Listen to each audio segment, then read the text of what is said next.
Assalamu alaikum everyone. I hope you all are fine. The topic which I am going to discuss today is about Fisher projection. आज हम Fisher projection को देखेंगे कि कोई भी हमारे पास 3D या हमारे पास एक वेज शेप फार्मूला आ जाता है तो हम उसको फिशर प्रोजेक्शन में कैसे ड्रा करते हैं। काफ़ी बच्चों को इस चीज़ में कन्फ्यूजन है, तो आज की वीडियो में मैं आपको बताऊंगी कि अगर हमारे पास कोई भी 3D स्ट्रक्चर या वेज शेप हमारे पास आ जाता है तो हमने उसको फिशर प्रोजेक्शन में कैसे ड्रा करना है।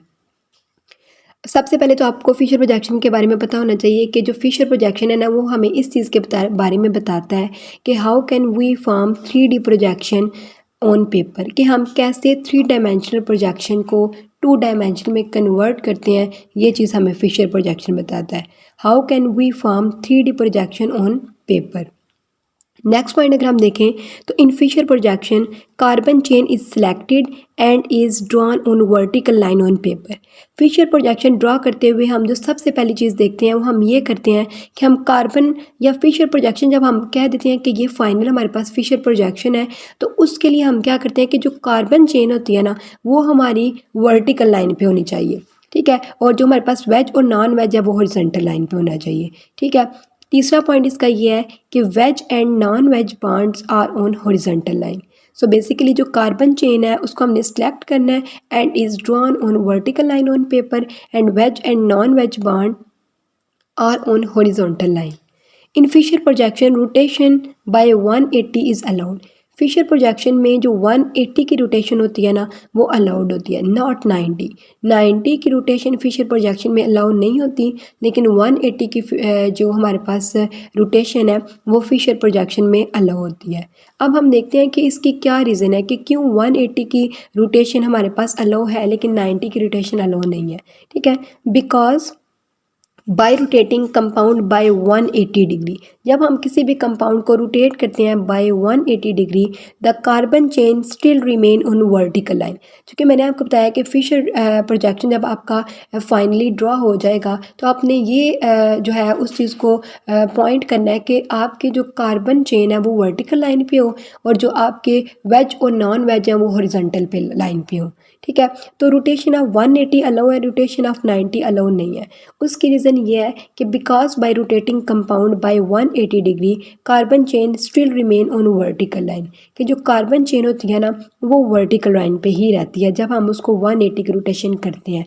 बट इन 90 डिग्री रोटेशन, जब हम 90 डिग्री की रोटेशन करते हैं तो carbon on vertical line come to horizontal line and it disturb whole orientation. जब हम 90 की रोटेशन करेंगे तो कार्बन वर्टिकल लाइन से हॉरिजॉन्टल लाइन पे आ जाता है और इस वजह से हमारी जो होल ओरिएंटेशन होती है वो डिस्टर्ब हो जाती है। और यही वजह है कि फिशर प्रोजेक्शन में 180 की रोटेशन अलाउ है लेकिन 90 की रोटेशन हमारे पास अलाउ नहीं है। सो आपसे ये क्वेश्चन भी पूछा जा सकता है कि क्यों फिशर प्रोजेक्शन में 180 की रोटेशन अलाउ है लेकिन 90 की रोटेशन अलाउ नहीं है, तो उसकी ये रीज़न थी। सो सबसे पहले आपको जो है ना वो फिशर प्रोजेक्शन के ये पॉइंट्स पता होने चाहिए, जो कि मैं आपको अगेन रिपीट कर देती हूँ। मैंने आपको पहला जो पॉइंट बताया वो ये बताया है कि फिशर प्रोजेक्शन हमें ये बताता है कि how can we form 3D projection on paper.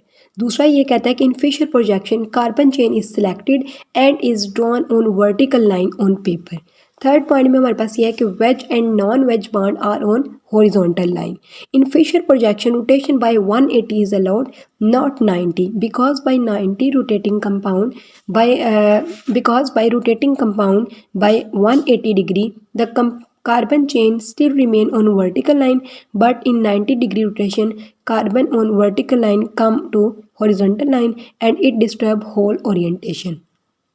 सो इसमें सबसे पहली बात वो ये कह रहा है कि फिशर प्रोजेक्शन हमें ये बताता है कि हम कैसे 3 डायमेंशनल प्रोजेक्शन को 2 डायमेंशनल में कन्वर्ट करते हैं या 3D को हम कैसे ड्रॉ करते हैं पेपर के ऊपर, ठीक है। दूसरी बात में हमें ये कहता है फिशर प्रोजेक्शन कि जो कार्बन चेन है ना हम उसको सिलेक्ट करते हैं और वर्टिकल लाइन पे हम उसको ड्रॉ करते हैं। तीसरे पॉइंट में कहते हैं कि जो वेज और नॉन वेज बॉन्ड होते हैं उन्हें हम हॉरिजॉन्टल लाइन पे ड्रॉ करेंगे, ठीक है। और लास्ट में वही कहता है कि फिशर प्रोजेक्शन में rotation of compound by 180 degree तो अलाउ है लेकिन rotation of compound bye 90 degree is not allowed. Because जब हम 180 डिग्री से रोटेशन करते हैं तो कार्बन चेन हमारे पास वर्टिकल लाइन पे ही आ जाती है, लेकिन जब हम 90 की रोटेशन करते हैं तो कार्बन चेन वर्टिकल लाइन से हॉरिजॉन्टल लाइन पे चली जाती है। तो अगर वो कार्बन चेन हॉरिजॉन्टल लाइन पे चली जाएगी तो होल ओरिएंटेशन जो है उस कंपाउंड की वो डिस्टर्ब हो जाएगी, क्योंकि फिशर प्रोजेक्शन में हमने बात ये देखी है कि हमने कार्बन चेन को वर्टिकल लाइन पे ड्रा करना है। अगर वो वर्टिकल लाइन पे नहीं है तो हमने उनको रोटेट करवाना है 180 डिग्री पे, ताकि वो वर्टिकल लाइन पे आ जाए। सो ये आई होप कि आपको ये पॉइंट अंडरस्टैंड हो गए होंगे। नेक्स्ट अब मैं आपको इसको एग्जाम्पल के ज़रिए समझाती हूँ। अब यहाँ पर हमारे पास पॉइंट ये है कि आपको पेपर में कैसे क्वेश्चन आ सकता है कि आप वेज डैश को फिशर प्रोजेक्शन में कन्वर्ट करें। ठीक है, वेज डैश ये जो हमारे पास एक 3 डायमेंशनल मतलब स्ट्रक्चर होगा, ठीक है, जिसमें हमारे पास एक वेज बाउंड होगा, एक नॉन वेज होगा, 2 प्लेन में होंगे। ठीक है, आपके पास क्वेश्चन आ सकता है कि आप कन्वर्ट करें वेज डैश को फिशर प्रोजेक्शन में। तो आप देखें कि आपको ये नज़र आ रहा है हमारे पास एक कार्बन है। ठीक है, 2 ये जो ब्लू कलर के बॉल्स हैं ये एक साइड में है और ये हमारे पास एक मतलब ये आपको जो नज़र आ रही है ये ऑन द प्लेन है। ठीक है, ये जो 3D या जो हमारे पास ये जो वेज डैश स्ट्रक्चर है ना, इसमें क्या है कि 4 बांड होते हैं। ठीक है, 2 बांड ऑन द प्लेन होते हैं, एक बांड जो होता है वो टुवर्ड द व्यूअर होता है और एक bond away from the viewer होता है, और मैंने इन पॉइंट को साथ लिखा भी है। आप देखेंगे जो हमारे पास कार्बन है, ठीक है, इसमें अब जो आपको 2 ब्लू नज़र आ रहे हैं ये हमारे पास ऑन द प्लेन है। ठीक है, ये ऑन द प्लेन है, और ये जो हमारे पास ग्रीन वाला है ये अवे फ्रॉम द व्यूअर है। ठीक है, ये बैक साइड पे है, और जो हमारे पास ये आपको रेड नज़र आ रहा है ये टुवर्ड द प्लेन है। तो बेसिकली जो हमारे पास 3D स्ट्रक्चर होता है ना, उसकी कुछ ऐसी शेप होती है कि 2 बांड तो ऑन द प्लेन होंगे, एक जो है वो हमारे पास टुवर्ड द व्यूअर होगा और एक अवे फ्रॉम द व्यूअर होगा। अब हमें ये पता होना चाहिए, वैसे तो मैं आपको ट्रिक भी बताऊंगी कि कोई भी आपके पास अगर आ जाता है 3D स्ट्रक्चर या वेज डैश आ जाती है, उसको फिशर में आपने कैसे करना है। लेकिन उससे पहले आपको ये पता होना चाहिए कि अगर हमारे पास कोई भी वेज डैश फार्मूला आपको नज़र आ रहा है तो उसमें क्या है कि 4 होंगे बांड। ठीक है, एक कायरल सेंटर के केस में तो 2 जो हैं वो ऑन द प्लेन होंगे, एक टुवर्ड द व्यूअर होगा और एक अवे फ्रॉम द व्यूअर होगा। ठीक है, इस चीज़ को आप इसमें भी अच्छे से देख सकते हो। आप देखो अब आपको ये नज़र आ रहा है। ठीक है, इसमें अब ये हमारे पास एक वेज शेप है, यानी कि ये 3 डायमेंशनल स्ट्रक्चर है। अब इसमें अगर आप देखें ना तो ये जो रेड और ब्लू है, ठीक है, ये हमारे पास ये देखें एक कायरल सेंटर है, दरमियान वाला जो ब्लैक बॉल है ना ये कार्बन को रिप्रेजेंट कर रहा है। ठीक है, अब इस कार्बन के 4 बांड हैं। अब इसमें जो रेड और ब्लू वाला है ना, ये 2 जो बांड है ना ये ऑन द प्लेन पे है। ठीक है, ये 2 बांड ऑन द प्लेन है, और ये जो ग्रीन वाला है ना ये टुवर्ड, ये अगर आप देखें तो ये आपकी तरफ आ रहा है ना, टुवर्ड द व्यूअर। अगर आप इसको देख रहे हैं तो ये आपको अपने नज़दीक लग रहा है, सो ये टुवर्ड द व्यूअर है। और अगर आप ऑरेंज वाली बॉल को देखें तो वो अवे फ्रॉम द व्यूअर है, वो आपको ग्रीन से थोड़ा पीछे नज़र आ रहा है। ठीक है, तो मैं आपको यही बताना चाह रही हूँ बेसिकली कि ये आपके पास जो 3D स्ट्रक्चर है उसमें 2 बांड ऑन द प्लेन होते हैं, एक जो होता है वो टुवर्ड द व्यूअर, यानी कि आप अगर व्यू कर रहे हो तो एक बांड आपकी तरफ होगा। इन दिस केस ग्रीन जो है वो आपकी तरफ है। ठीक है, और ये जो ऑरेंज है ना ये अवे फ्रॉम द व्यूअर, मतलब आप व्यू कर रहे हो उसको तो वो आपके अवे फ्रॉम द व्यूअर होगा, और ग्रीन टुवर्ड द व्यूअर होगा। ठीक है, और इसके अलावा जो हमारे पास रेड और ये जो आपको पर्पल नज़र आ रहा है ये बांड ऑन द प्लेन है। ठीक है, तो अब हम देखेंगे कि कोई ऐसा स्ट्रक्चर हमारे पास आ जाता है तो हम कैसे उसको फिशर में ड्रॉ करते हैं। आई होप कि आपको इसकी समझ आ गई होगी। नेक्स्ट अगर हम देखें, अब आपके पास एक वेज डैश फार्मूला है। ठीक है, आपको कोई भी अगर स्ट्रक्चर आएगा ना तो वो ऐसे आएगा कि आपके पास एक वेज होगा, एक नॉन वेज होगा, और 2 आपके पास प्लेन में होंगे, जैसे कि मैंने पीछे भी आपको एग्जांपल में बताया है। अब आपने वेज डैश फार्मूले को जब भी आपने फिशर में करना है तो बेसिकली इसमें होता क्या है, ये अगर आप पीछे देखें तो ये जो 2 बांड प्लेन में है ना, लाइक ये जो रेड और पर्पल है ये एक प्लेन में है ना, हम इसको वर्टिकल लाइन पे ड्रॉ कर देते हैं। ठीक है, ये मेरी बात आप इसको आप नोट कर लें कि जब आपने वेज से फिशर में जाना है तो आपने वो बांड जो प्लेन के ऊपर है आपने उनको वर्टिकली ड्रॉ कर लेना है। ठीक है, और वो बांड जो अवे फ्रॉम द व्यूअर है आपने उसको फ्रंट पे ले आना है। ठीक है, जैसे कि इधर आपको नज़र आ रहा है कि अब ये वेज डैश फार्मूला है। ठीक है, ये ABCD, ए और बी। अब जो मैंने आपको पीछे स्ट्रक्चर बताया इस केस में ए और बी हमारे पास ऑन द प्लेन है। ठीक है, ए और बी ऑन द प्लेन है, इसमें हमारे पास जो सी है ना ये टूवर्ड द व्यूअर है और जो डी है वो अवे फ्रॉम द व्यूअर है। ठीक है, तो जब हम वेज डैश से फिशर में आते हैं ना तो बैक ग्रुप को हम फर्स्ट पे ले आते हैं। लेकिन सम टाइम ऐसा होता है कि आपके पास ज़रूरी नहीं कि उसी तरह का स्ट्रक्चर दिया हो, तो इसमें आप कंफ्यूज हो सकते हो। इसलिए मैं आपको एक ट्रिक बताऊंगी, आपने उस ट्रिक को फॉलो करते हुए जितने भी वेज डैश फार्मूला होंगे आपने कैसे उनको फिशर में करना है वो मैं आपको भी नेक्स्ट बताती हूँ। ठीक है, अब आपने क्या किया, आप देखें आपके पास जब वेज डैश फार्मूला आएगा ना तो कुछ इस तरह का बना होगा। ठीक है, एक कार्बन होगा, दो आपके पास ऑन द प्लेन पे बॉन्ड होंगे। ऑन द प्लेन मतलब ये भी देखो आप सॉलिड बॉन्ड है और ये भी। अब आपने क्या करना है सबसे पहले स्टेप में कि आपने जो दोनों बॉन्ड मतलब ये जो सॉलिड फॉर्म में आपको लाइनें नज़र आ रही है ना ए की और बी की, आपने इसको वर्टिकली ड्रा कर लेना है। मतलब मैंने ये बेसिकली जो प्लस का साइन है ना इसे फिशर प्रोजेक्शन कहते हैं। तो ये जो ड्रा हो रहा है ना ये फिशर प्रोजेक्शन है। अब आपने वेज डैश से फिशर में कैसे आना है मैं आपको वो बता रही हूँ।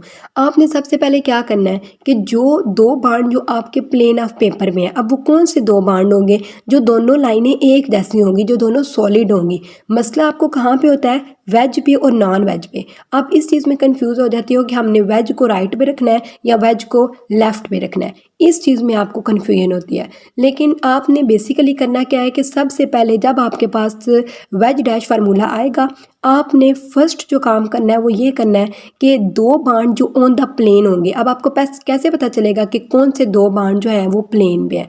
तो आपने ये देखना है कि वेज और नॉन वेज के अलावा जो दो बाण होंगे ना वो ऑन द प्लेन पे होंगे। उन दो बाण को आपने वर्टिकली पेपर पे ड्रा कर लेना है। अब आप देखें कि मैंने क्या किया, यहाँ पे वर्टिकली लाइन लगाई है और वो जो वेज और नॉन वेज के अलावा दो बाण जो प्लेन में थे ना मैंने उनको वर्टिकली लिख दिया, मैंने ए और बी लिख दिया।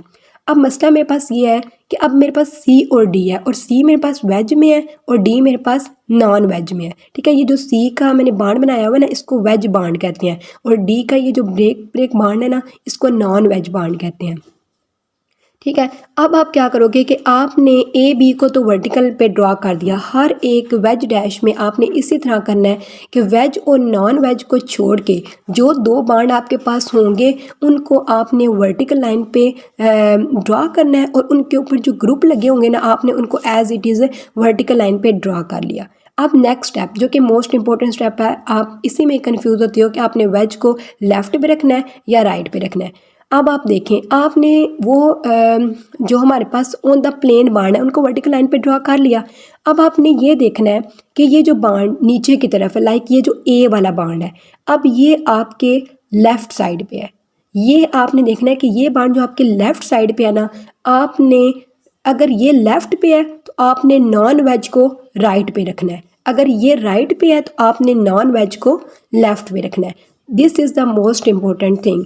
इस चीज़ को आपने अंडरस्टैंड करना है तब ही आपको समझ आएगी कि आपने वेज और नॉन वेज को लेफ़्ट पे रखना है या राइट पे रखना है। मैं आपसे ये कह रही हूँ कि वो दो बाण जो प्लेन पे होंगे, ठीक है, उसमें अब ये मेरे पास एक बी और ए है ना, आपने क्या करना है कि ए वाला बाण, मैं अब इस लाइन को देख रही हूँ ये जो नीचे की तरफ बाण है ए वाला, आपने हर वेज डैश में ये देखना है कि वो बाण अब उस बाण को देखना है अभी ये लेफ़्ट साइड पे है। ठीक है, अगर ये लेफ़्ट साइड पे होगा तो आपने जो नॉन वेज बाण है ना उसको राइट पे रख देना है, अगर वो राइट पे होगा तो आपने नॉन वेज को लेफ़्ट पे रख देना है। तो बेसिकली आपने किस को रखना है, नॉन वेज को। ठीक है, और वो किस के अकॉर्डिंग रखना है कि आपने वो बाण देखना है जो नीचे की तरफ प्लेन में होगा। अब इधर नीचे मैंने आपको बोला कि प्लेन में कौन से दो बाण हैं, ये ए और बी।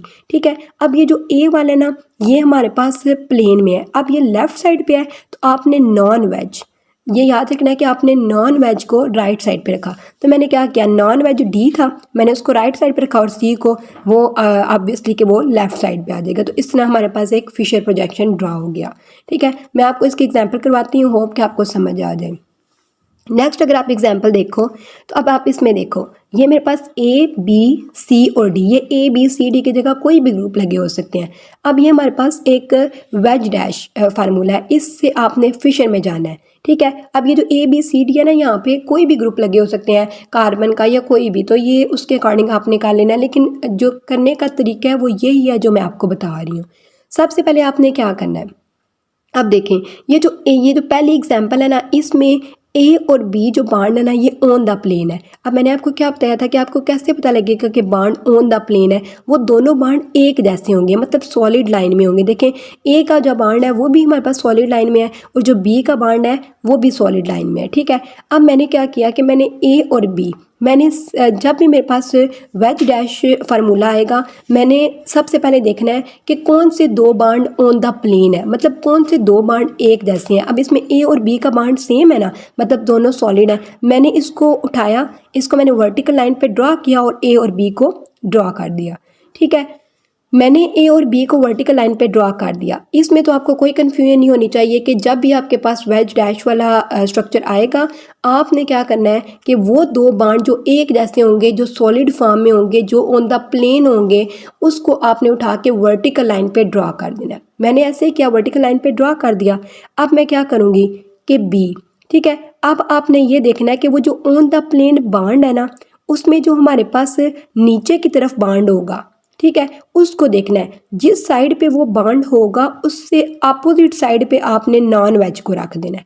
इतना सा कॉन्सेप्ट है, अगर आपको समझ आ जाए तो आप कोई भी वेज डैश को फिशर में चेंज कर सकते हो।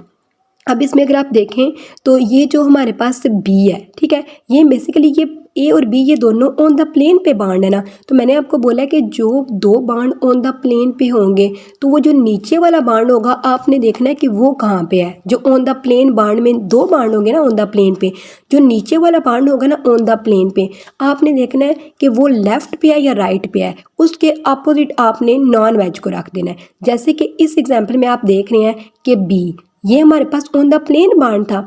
अब मैंने क्या किया कि ये राइट साइड पे था ना, तो मैंने नॉन वेज को लेफ्ट साइड पे कर दिया। अब नॉन वेज पे कौन सा था, डी, मैंने उसको लेफ्ट पे कर दिया और सी ऑटोमेटिकली ये हमारे पास राइट साइड पे आ गया। तो इस तरह आपने कोई भी वेज डैश फार्मूला हो आपने उसको फिशर में कर लिया। इसी तरह मैं आपको इससे नेक्स्ट एग्जाम्पल बताती हूँ, आपको और समझ आएगी। अब आप देखें, ये मेरे पास ए बी सी डी, ठीक है। अब हमारे पास सबसे पहला स्टेप, जब भी आपके पास वेज डैश आएगा आपने क्या करना है, आपने ये देखना है कि कौन सी दो सॉलिड लाइन है। तो इसका मतलब है कि वो तो ऑन द प्लेन होंगी, ठीक है। अब इसमें ए और बी आपको नजर आ रही है ना कि ये दोनों एक जैसी लाइन है, इनके बांड जो है वो सॉलिड है। सिंपली आपने पहले स्टेप में तो वो बांड जो एक जैसे होंगे, जो सॉलिड लाइन में होंगे, आपने उनको उठा के वर्टिकल लाइन पे रख दिया, ठीक है। अब मैंने इसको ए और बी को वर्टिकल लाइन पे ड्रा कर दिया। अब कन्फ्यूजन मुझे ये हो रही है कि मैंने वेज और नॉन वेज, वेज को मैंने नॉन वेज को मैंने लेफ्ट साइड पे रखना है या राइट साइड पे रखना है। ये चीज़ कौन डिसाइड करेगा, जो ऑन द प्लेन बांड में लोअर साइड पे होगा, यानी कि इधर बी लोअर साइड पे है ना। आपने क्या करना है कि आप देखना है कि बी कौन सी साइड पे है। यहाँ पर बी आपकी राइट साइड पे है, तो आपने नॉन वेज को, मैं नॉन वेज बांड की बात कर रही हूँ, तो आपने नॉन वेज को लेफ्ट पे रख दिया। तो देखिए मैंने इस फिशर में नॉन वेज को लेफ्ट पे रख दिया और सी ऑटोमेटिकली हमारे पास राइट साइड पे आ गया। इसके अलावा हम नेक्स्ट एग्जांपल देखते हैं। ये एग्जांपल सिर्फ इसलिए है, अब मैं वो पीछे मैंने ए बी सी लिखा था, अब जैसे इस स्ट्रक्चर में भी आप देख लो, ये हमारे पास एक 3D फार्मूला है, ठीक है। सबसे पहला स्टेप आपने क्या करना है कि दो बांड जो एक जैसे हैं, जो सॉलिड फॉर्म में है, लाइक ए और बी ये एक जैसे हैं ना, आपने क्या किया कि आपने इनको उठाना है और वर्टिकल लाइन पे ड्रा कर देना है। आपने ड्रा कर दिया ए और बी। अब कन्फ्यूजन क्या है कि वेज को नॉन वेज को राइट पे रखना है या लेफ्ट पे रखना है। ये डिपेंड करेगी वो वाला बांड जो प्लेन में नीचे की साइड पे है वो कौन सी साइड पे है, ठीक है। यानी कि ये जो ऑन द प्लेन बांड, अब ये जो बी है, ठीक है, अब ये मेरी लेफ्ट साइड पे है। तो आप क्या करोगे कि नॉन वेज को राइट पे रख दोगे। आपने वेज को नहीं छेड़ना, आपने जो ऑन द प्लेन बांड होंगे ना दो, उनको वर्टिकल लाइन पे ड्रा कर दिया पहले स्टेप में। दूसरे स्टेप में आपने ये देखना है कि ये जो हमारे पास नीचे वाला बांड होगा सॉलिड लाइन में, ये जो बी है ये किस साइड पे है। ये अगर लेफ्ट पे होगा तो आपने नॉन वेज को राइट पे रखना है। अब देखिए मैंने इसके ऊपर एल लिखा गया, इट्स मीन के लेफ्ट। अगर ये लेफ्ट साइड पे है तो आपने नॉन वेज यानी कि डी को किस पे रखना है, राइट साइड। तो वो मैंने डी को राइट साइड पे रखा है और बी मेरे पास आ गया लेफ्ट साइड पे। अब ये तो मैंने एग्जांपल दी थी, ये तो मैंने दी है आपको समझाने के लिए। अब अगर कोई ग्रुप इसके साथ अटैच हो जाता तो आपने इसको कैसे करना है। अब आप देखें, आपके पास कोई भी 3D फार्मूला आ जाता है और आपको कहते हैं कि आप उसको फिशर में चेंज करें। तो आपने जो सबसे पहले स्टेप करना है, आपने ये देखना है उस फार्मूले, उस स्ट्रक्चर में कि कौन सी दो लाइनें एक जैसी हैं, ठीक है। अब इसमें दो लाइनें, दो सॉलिड फॉर्म कौन सी हैं, एक COOH वाला और एक CH3 वाला। ठीक है, आपने क्या किया कि उन दोनों सॉलिड फॉर्म, और ये बेसिकली ये जो दोनों सॉलिड फॉर्म में हमारे पास बॉन्ड होते हैं ना, ये ऑन द प्लेन होते हैं। ठीक है, आपने क्या किया कि उन दोनों सॉलिड फॉर्म को ऑन द प्लेन पे जो थे उनको वर्टिकल लाइन पे ड्रॉ कर लिया। अब ये जो COOH और CH3 था ना, आपने इसको वर्टिकल लाइन पे रखा। COOH और CH3 मैंने इसको वर्टिकल लाइन पे ड्रॉ कर लिया। जैसे कि मैं आपको पीछे बताती आ रही हूँ, सेम वैसे ही मैंने जब इधर ग्रुप अटैच हुए हैं तो मैंने जो दो बॉन्ड जो प्लेन में थे मैंने उनको वर्टिकल लाइन पे ड्रॉ कर दिया। अब कन्फ्यूजन ये है कि मैंने नॉन वेज को लेफ्ट पे रखना है या राइट पे रखना है। ठीक है, तो उसके लिए आप क्या करोगे कि आप देखोगे कि वो जो दो प्लेन में बांड थे ना, आप नीचे वाली बांड की डायरेक्शन को देखोगे, यानी कि यहाँ पर आप देखोगे CH3 को, आप देखोगे कि क्या वो CH3 लेफ्ट पे है या राइट पे है। अगर आप देखो तो मैंने R उसके ऊपर लिखा भी है, इसका मतलब है कि वो राइट पे है। तो आपने नॉन वेज को किस तरफ रखना है, लेफ्ट तरफ रखना है। ठीक है, लेफ्ट साइड पे आपने इसको रख दिया। अगर मेरे पास वो जो प्लेन में बांड है नीचे वाला लोअर साइड पे, मैं ऊपर COOH वाले को नहीं आपने देखना, आपने नीचे वाले बांड को देखना है। अगर वो मेरे पास राइट साइड पे है तो मैंने नॉन वेज को लेफ्ट पे रखा। तो अगले स्ट्रक्चर में आप देख सकते हैं मैंने हाइड्रोजन को लेफ्ट साइड पे रख दिया और OH को वो ऑटोमेटिकली फिर हमारे पास राइट साइड पे आ जाएगा। तो बेसिकली ऐसे हम किसी भी 3D प्रोजेक्शन से फिशर को ड्रॉ कर सकते हैं। अब हम नेक्स्ट एग्जाम्पल देखते हैं, और इसमें फिशन में क्या हमने देखा कि कार्बन को वर्टिकल लाइन पे होना चाहिए और वेज और नॉन वेज को हॉरिजॉन्टल लाइन पे होना चाहिए। अब हम एक एग्जाम्पल ऐसी देखते हैं कि जिसमें आप देखो आपके पास जो ये एक स्ट्रक्चर है CH2OH, हाइड्रोजन, नॉन वेज पे CH3 है और वेज पे हाइड्रोक्सिल ग्रुप है। अब मैंने आपको ये बोला है कि जो दो सॉलिड लाइन है आपने इनको वर्टिकल लाइन पे ड्रॉ कर लेना है। आपने उसी तरह किया, आपने CH2OH और हाइड्रोजन इन दोनों को क्या किया, वर्टिकल लाइन, उसी स्टेप को आपने फॉलो करना है। बेसिकली ये दो चीज़ें हैं, दो स्टेप में आपने वेज डैश से फिशन में आना है। अगर आपको ये दो स्टेप समझ आ जाते हैं तो आपके सामने कोई भी वेज डैश आ जाए आप उसको फिशर प्रोजेक्शन में ईजिली ड्रॉ कर सकते हो। जो पहला स्टेप मैं आपको बता रही हूँ वो मैं ये कह रही हूँ कि जब भी आपके पास 3D आपके पास स्ट्रक्चर आएगा तो आपने दो बांड जो प्लेन में होंगे उनको वर्टिकल लाइन पे ड्रॉ कर लेना है। मैंने आपको ये भी बताया कि आपको कैसे पता चलेगा कि दो बांड प्लेन में है। बेसिकली वो दोनों बांड सॉलिड लाइन में होंगे। ठीक है, यानी कि वो वेज या नॉन वेज का केस नहीं होगा। इसमें दोनों जो सॉलिड लाइन वाले बांड होंगे ना, उन दोनों बांड को आपने वर्टिकल लाइन पे ड्रॉ करना है और उनके ग्रुप को लिख देना है। फिर नेक्स्ट बात, पहले स्टेप में आपने ये कर दिया, दूसरे में आपने क्या करना है कि वेज और नॉन वेज को देखना है। अब आपको कैसे पता चलेगा कि आपने नॉन वेज को लेफ्ट पे लगाना है या राइट पे लगाना है। तो इसके लिए आपने क्या करना है कि आपने वो बांड जो प्लेन में थे आपने लोअर साइड वाला बांड देखना है जो नीचे की तरफ होगा। आपने देखना है कि उसकी डायरेक्शन किस तरफ है। अगर तो वो राइट साइड पे होगा तो आपने नॉन वेज को लेफ्ट साइड पे लगा देना है। अगर वो लेफ्ट साइड पे होगा तो आपने नॉन वेज को राइट साइड पे लगा देना है। अब हम अगली एग्जाम्पल अगर देखें तो CH2OH और हाइड्रोजन। मैंने आपको बताया कि सबसे पहला स्टेप जब आपने 3D से फिशर में जाते हुए करना है वो आपने क्या करना है कि आपने जो दो बांड प्लेन में है उनको वर्टिकल लाइन पे ड्रॉ कर लेना है। अब ये जो दोनों एक जैसे बांड थे इट्स मीन कि ये प्लेन में है, मैंने CH2OH और हाइड्रोजन इनको मैंने वर्टिकल लाइन पे ड्रॉ कर लिया।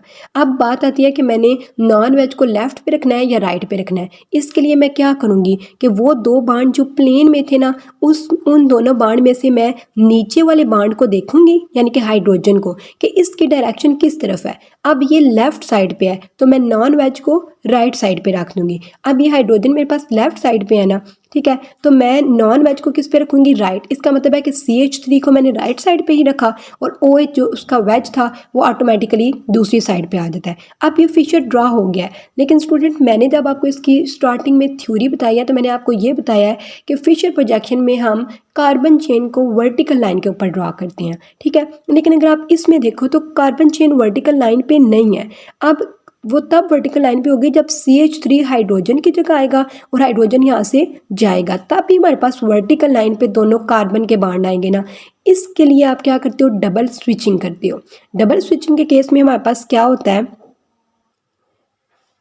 अब डबल स्विचिंग के केस में क्या होगा कि आपने CH3 को हाइड्रोजन की जगह पे लेके जाना है और हाइड्रोजन फिर उधर नहीं रुकेगा CH3 की जगह पे, वो दोबारा OH के साथ स्विच करेगा, इसीलिए इसको डबल स्विचिंग कहते हैं कि CH3 हाइड्रोजन की जगह पे आएगा और हाइड्रोजन बजाय इसके कि वो CH3 की जगह पे लोकेट हो, वो हाइड्रोक्सिल के साथ दोबारा स्विच होगा। तो इसलिए हम इसको कहते हैं डबल स्विचिंग। और इस तरह हमारे पास क्या होगा कि ये डबल स्विचिंग से जो कार्बन चेन है वो वर्टिकल लाइन पे आ जाएगी और वेज और नॉन वेज हॉरिजॉन्टल लाइन पे आ जाएंगे।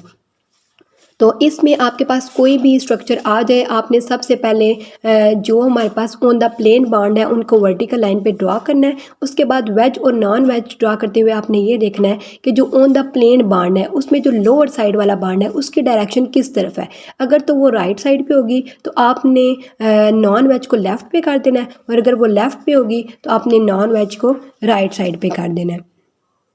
सो इसमें आपने ये देखा कि हम वेज को फिशन में कैसे ड्रा करते हैं, ठीक है। सो इस तरह आपके पास कोई भी वेज स्ट्रक्चर आ जाए तो आपने उसको फिशन में ऐसे ड्रा करना है, जैसे मैंने आपको ट्रिक भी बता दिया है और इसके अलावा स्टार्टिंग में मैंने आपको समझा भी दिया और इसके स्टार्टिंग में मैंने आपको थ्योरी भी बता दिया है। आई होप स्टूडेंट कि आपको इस चीज़ की समझ आ गई होगी। अब आपके सामने कोई भी वेज स्ट्रक्चर आएगा तो आप उसको फिशर में ईजिली कन्वर्ट कर सकोगे। अगर फिर भी किसी को कन्फ्यूजन है तो वो मुझसे कमेंट सेक्शन में पूछ लें। Thank you so much, thank you everyone for watching. I hope you like it. Allah Hafiz.